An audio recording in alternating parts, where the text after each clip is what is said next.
بہت سارے لوگ اس بات کے متلاشی ہوتے ہیں کہ دنیا کی بہترین عورت کون سی ہے۔ تو جو حضرات اس بات کے متلاشی ہوتے ہیں کہ بہترین عورت کون سی ہے تو آج غور سے سنیں۔ ٹھیک اسی طرح جسے ہمارے ذہنوں میں یہ بات آتی ہے، صحابہ اکرام رضوان اللہ علیہم اجمعین کے درمیان بھی یہی بات سامنے آئی۔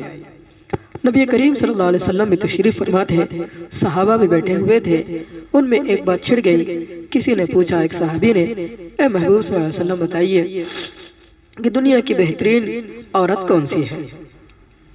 حضرت علی رضی اللہ عنہ بھی تشریف فرما تھے۔ جب نبی کریم صلی اللہ علیہ وسلم نے حضرت علی رضی اللہ عنہ سے پوچھا کہ علی بتاؤ بہترین عورت کون سی ہے، اس سے پہلے بہت سارے صحابہ سے بھی پوچھا کہ بتاؤ بہترین عورت کون سے ہیں۔ چنانچہ کچھ صحابہ نے کچھ کہا، کچھ نے کچھ کہا۔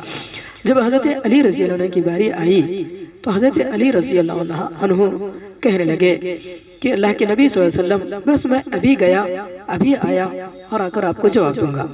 چنانچہ فوراً دوڑتے ہوئے حضرت علی رضی اللہ عنہ اپنے گھر تشریف لے گئے اور جا کر سیدہ فاطمہ الزہرا رضی اللہ عنہ سے یہ سوال کیا کہ فاطمہ بتاؤ بہترین عورت کون سی ہے، نبی کریم صلی اللہ علیہ وسلم نے مجھ سے یہ سوال کیا ہے۔ تو اس پر حضرت فاطمہ رضی اللہ عنہ کہنے لگی، جا کر محبوب کو بتا دینا بہترین عورت وہ ہے لا یرین الرجال ولا یرونہن، کہ کوئی مرد اسے نہ دیکھ سکے اور نہ وہ کسی مرد کو دکھا سکے، یعنی نہ خود کسی مرد کو دیکھے اور نہ ہی کوئی مرد اس کو دیکھ سکے۔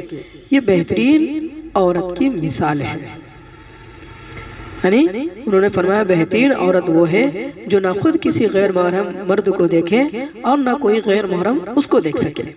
انہوں نے جب آ کر یہ جواب نبی کریم صلی اللہ علیہ وسلم کو بتایا تو نبی کریم صلی اللہ علیہ وسلم خوش ہو گئے، خوشی کا اظہار کیا اور فرمایا کہ تم نے بالکل صحیح کہا، بہترین عورت وہ ہے جو نہ غیر محرم کو خود دیکھے اور نہ غیر محرم کو دیکھنے کا موقع دے۔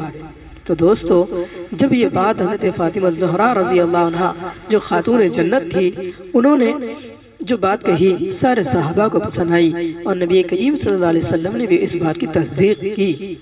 اور فاطمہ رضی اللہ عنہ کی جہاں تک بات ہے، انہوں نے مرتے ہوئے وصیت فرمائی تھی کہ جب میری موت آئے تو میرا جنازہ دن کی روشنی میں نہ نکالا جائے۔ پوچھا گیا کیوں؟ جنازہ تو کپڑے میں لپیٹا ہوتا ہے۔ فرمانے لگی اس لیے کہ اگرچہ کپڑے میں لپٹا ہوتا ہے مگر دیکھنے والے کو میرا قد و قامت اور میرے جسم کی نشو و فراز کسی کو محسوس نہ ہو۔ میں یہ نہیں چاہتی کہ غیر محرم مردوں کو میرے بارے میں اتنا بھی پتا چلے کہ میرا قد کتنا تھا، میرا جسم کا نشو و فراز کیا تھا، کسی کو پتا نہ چلے۔ میں یہ چاہتی ہوں کہ میرا جنازہ رات کو اندھیرے میں نکالا جائے تاکہ کوئی مجھے دیکھ نہ سکے اور میں خبر میں چلی جاؤں۔ واہ اللہ اکبر، کتنی زبردست بات فرمائی۔ واقعتاً دوستوں، دنیا کی خوب ترین صورت، خوب ترین اور خوب سے خوب تر اور بہترین عورت یہی ہے کہ جو خود کسی غیر محرم کو نہ دیکھے اور نہ کوئی غیر محرم مرد اس کو دیکھ سکے۔ اللہ تعالیٰ سے دعا ہے کہ اللہ تعالیٰ ہماری ماں اور بہنوں کو ان باتوں پر عمل کرنے کی توفیق نصیب فرمائے اور خود کو بھی بہترین عورت کی صفت اپنے اندر پیدا کرنے کی توفیق نصیب فرمائے۔ اور یہ بات ذہن میں رکھے، جو چیز جتنی زیادہ قیمتی ہوتی ہے اس کو چھپا کر رکھا جاتا ہے۔ جیسے سونا ہے، سونے کو کوئی روڈ پر نہیں رکھتا، دروازے کے سامنے نہیں رکھتا۔ اگر بازار وغیرہ لے جانا ہے تو اس کو ایسے ہی کھلا رکھا نہیں جاتا بلکہ اس کو پرس میں رکھا جاتا ہے، اس کو چھپا کر رکھا جاتا ہے۔ اور گھر کے اندر بھی آپ دیکھتے ہیں کہ گھر کے وہ کمرے میں جو سب سے اندر ہو، اس کمرے کے اندر بھی الماری کے اندر بھی ایک خانہ ہوتا ہے، اس خانے کے اندر بھی ایک خانہ ہوتا ہے اس میں، اور اس خانے کے اندر بھی ایک ڈبے میں چھپا کر سونے کو رکھا جاتا ہے۔ کیوں؟ اس لیے کہ وہ قیمتی چیز ہے۔